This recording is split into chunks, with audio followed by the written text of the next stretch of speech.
Now in Kyrgyzstan, residents are struggling to make ends meet due to exponential increase of the cost of living and lack of jobs. And the COVID-19 pandemic and the war in Ukraine, they've only worsened the situation. Here's a report. This is Kanat Membatkanov.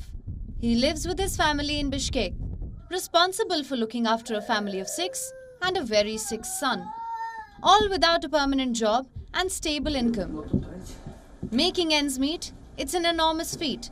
And that is an understatement. But like the hundreds of thousands of other Kyrgyz people, what options does he have? I earn 800 soms a day, sometimes even 700. I used to earn the same before the pandemic, but at the moment it is very difficult for me because of my son's illness. I cannot buy medicines for him. Now the medicines have become very expensive. For example, if I buy medicines for my son, I can't buy medicines for my wife. She must also have an injection every month.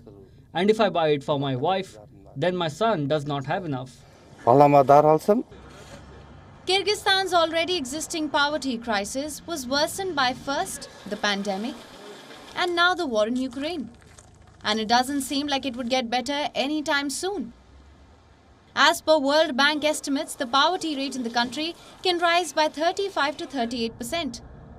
These statistics are based on the poverty line of $1.21 a day per person, though many say this is not a realistic standard and that the poverty rate may be well over 70% in the country.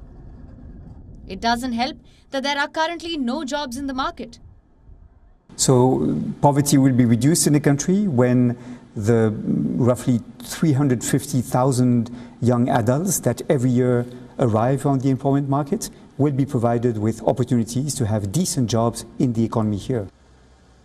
Remittances make up 30% of the country's GDP, which are currently not enough to help the battered economy.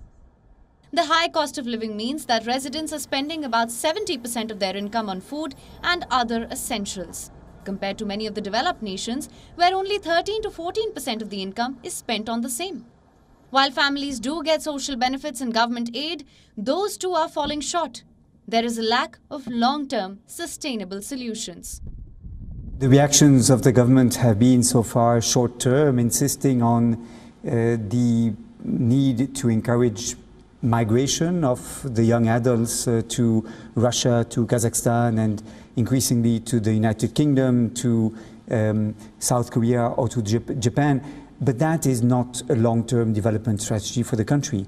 In the long term, the country cannot continue to export human capital and to count on remittances to reduce poverty in the country. It must create employment opportunities here in the local economy. Bureau Report WION, World is One.